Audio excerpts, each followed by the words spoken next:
Hello friends, स्वागत है आज आपका मेरी नई वीडियो में। तो जैसे कि आप लोग जानते होंगे कि जो संदीप नाहर हैं, जो कि एक फिल्म एक्टर थे जिन्होंने MS Dhoni the untold story और अक्षय कुमार की केसरी जैसी फिल्मों में एक्टिंग करी है, उन्होंने कल रात सुसाइड से अपनी हत्या कर ली है। और उन्होंने एक सुसाइड नोट भी लिखा हुआ है जहां पे वो ये कहते हुए नजर आए हैं, जहां पे उनके सुसाइड नोट से ये नजर आ रहा है कि कहीं ना कहीं वो अपने रिलेशनशिप से या अपनी जो वाइफ से जो थे वो परेशान थे। और उन्होंने सुसाइड नोट में ये भी लिखा हुआ था कि वो जो सुसाइड है वो कुछ टाइम पहले ही कर लेते, लेकिन उन्होंने सोचा कि शायद जो मेरा रिलेशनशिप है या जो मेरा स्ट्रेस है, जो मेरा रिलेशनशिप से जो मेरी लाइफ में स्ट्रेस आ रहा है, वो शायद धीरे धीरे वक्त के साथ वो कम हो जाएगा और धीरे धीरे सिचुएशन जो है वापस अच्छी हो जाएगी। लेकिन ऐसा नहीं हुआ और उन्होंने कल रात को फेसबुक पे एक वीडियो भी अपलोड करी है जहां पे वो साफ साफ कहते हुए नजर आ रहे हैं कि जो मेरा जो स्ट्रेस था रिलेशनशिप का वो कॉन्स्टेंटली बढ़ता जा रहा था। जो काम का स्ट्रेस है वो तो फिर भी मैनेज हो जाता है, जो रिलेशनशिप का स्ट्रेस है और जो मेरी वाइफ से जो मेरे को स्ट्रेस मिल रहा है और जो प्रॉब्लम्स मिल रही है वो मेरे से नहीं झेला जा रहा है और वो इतना ज्यादा एस्केलेट हो चुका है और वो इतना ज्यादा बढ़ चुका है कि अब मेरे को सुसाइड के अलावा कोई ऑप्शन नजर ही नहीं आ रहा। तो वहां कहीं ना कहीं वो अपनी वीडियो में और सुसाइड नोट में कहीं ना कहीं अपनी वाइफ से शिकायतें करते नजर आए कि मेरी वाइफ ऐसा करती थी, वैसा करती थी, और उन सारी चक्करों की वजह से उन्होंने आज शायद सुसाइड कर लिया। और पर उन्होंने ये भी अपने सुसाइड नोट में बोला है कि मेरी वाइफ को कोई ब्लेम ना करे, कहीं ना कहीं ये सिर्फ रिलेशनशिप की वजह से स्ट्रेस था और बस मैं ये चाहता हूं कि जो मेरी वाइफ का जो इलाज है वो हो जाए और उसको कोई ब्लेम ना करे कि मैंने उसकी वजह से सुसाइड किया है। बस उसका जो मेंटल हेल्थ है वो कहीं ना कहीं उसका इलाज हो और वो कहीं ना कहीं वो ठीक हो।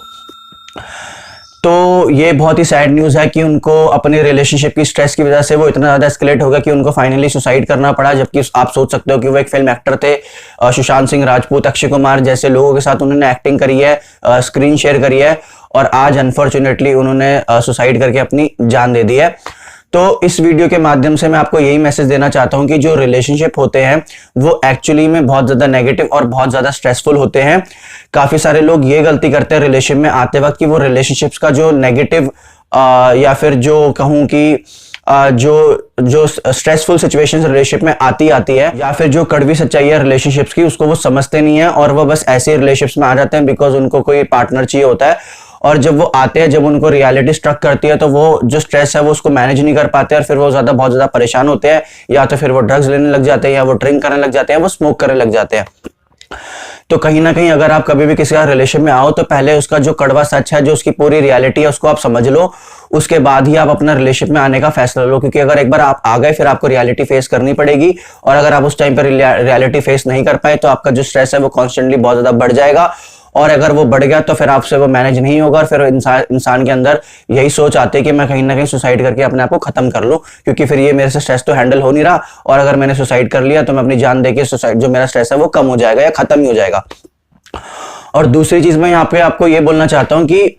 आप रिलेशनशिप में सामने वाला इंसान कैसा है, वो क्या हरकतें कर रहा है, आप उस चीज को कंट्रोल नहीं कर सकते। आप सिर्फ इस चीज को कंट्रोल कर सकते हो कि आपका एटीट्यूड कैसा होना चाहिए एक रिलेशनशिप में, वो आपके हाथ में है। सामने वाला क्या कर रहा है, किस तरीके से कर रहा है, वो आपके हाथ में है ही नहीं। अगर आप उन चीजों पे फोकस करोगे तो आप हेल्पलेस और विक्टिम महसूस करोगे, क्योंकि आपको लगा कि ये चीजें मैं तो कंट्रोल ही नहीं कर सकता। और वहीं अगर आप खुद पे फोकस करोगे कि सामने वाला चाहे जो मर्जी करे, मेरे को रिएक्ट कैसे करना है वो मेरे हाथ में, अगर आप उस चीज पे फोकस करोगे तो पावर आपके हाथ में होगी। आपको कभी भी ऐसा फील नहीं होगा कि आप विक्टिम हो या आपकी लाइफ में बहुत ज्यादा स्ट्रेस बढ़ चुका है क्योंकि आप उस चीज को कंट्रोल नहीं कर पा रहे। क्योंकि अगर आप सामने वाले पे फोकस करोगे तो ऑब्वियसली आप आउट ऑफ कंट्रोल रहोगे, और लेकिन अगर आप खुद पे फोकस करोगे तो वो आपका कंट्रोल आपके हाथों में होगा और कभी भी आप आउट ऑफ कंट्रोल महसूस करोगे नहीं। और लास्ट चीज इस वीडियो के माध्यम से मैं आपको ये बोलना चाहता हूँ कि रिलेशनशिप्स में जो ऑपोजिट आपका जो पार्टनर होता है वो बहुत सारे साइकोलॉजिकल उनके पास वेपन्स होते हैं। अगर मान लो आप रिलेशनशिप में आ गए और आपके पास कोई साइकोलॉजिकल वेपन ही नहीं है तो सामने वाला वेपन को यूज करके आपको हर्ट करेगा, आप यहाँ पे साइकोलॉजिकली आपको अटैक करेगा, आप हर्ट हो गए, आपके पास कोई वेपन है नहीं,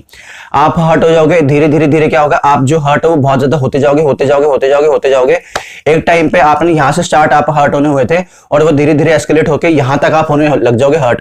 फिर आपको इतने चोटिल हो जाओगे, आप इतने चोटिल हो जाओगे कि आपको लगेगा कि अब मैं इस चीज को और बर्दाश्त कर ही नहीं सकता हूँ। और फाइनली आप क्या सोचोगे, या एक नॉर्मल इंसान क्या सोचता है सिचुएशन में कि मैं सुसाइड ही कर लेता हूँ ताकि मेरा जो दर्द है ये खत्म हो जाए। तो कभी भी आप किसी का रिलेशनशिप में आओ तो पहले आपके पास कुछ साइकोलॉजिकल वेपन्स होने चाहिए, ताकि वो अगर आपको अटैक करे तो आप उसके पास आपके पास एक शील्ड होनी चाहिए, ताकि वो अटैक आपके ऊपर ना आए, वो शील्ड पे लग के ही वापस चले जाए, ताकि आपको हर्ट ना हो और आपका जो स्ट्रेस है वो बढ़े ही ना, और वो हमेशा कम ही रहे। क्योंकि अगर हमेशा स्ट्रेस कम रहेगा तो आप खुश रहोगे और कभी भी आपके माइंड में ये थॉट्स नहीं आएंगे कि यार मैं सुसाइड करके अपनी जान दे देता हूं। तो इस वीडियो के माध्यम से मैं आपको कुछ रिलेशनशिप्स के बारे में बताना चाह रहा था। इसके बारे में कोई बात हमारी सोसाइटी में करता नहीं है अनफॉर्चुनेटली, लेकिन ये रियलिटी है। जैसे कि आपने संदीप नाहर के केस में देखा कि वो अपने रिलेशनशिप से इतने ज्यादा स्ट्रेस हो गए, इतने ज्यादा ट्रॉमा में आ गए कि उन्होंने ये सोचा कि अब मेरे पास सुसाइड का ही ऑप्शन बचा, और उन्होंने फाइनली अपनी अनफॉर्चुनेटली जान दे दी। तो ऐसा आपके साथ या मेरे साथ या किसी और के साथ ना हो, इसलिए मैंने वीडियो बनाई है। अगर आपके कोई भी रिलेशनशिप से रिलेटेड कोई भी आपके थॉट्स है या कोई भी आपके क्वेश्चन है, कोई भी आपका फीडबैक है, तो मुझे नीचे कमेंट सेक्शन में जरूर कमेंट करके बताएं। आज आपने मेरे को इतना कीमती समय दिया, उसके लिए बहुत बहुत शुक्रिया। Thank you so much. Bye.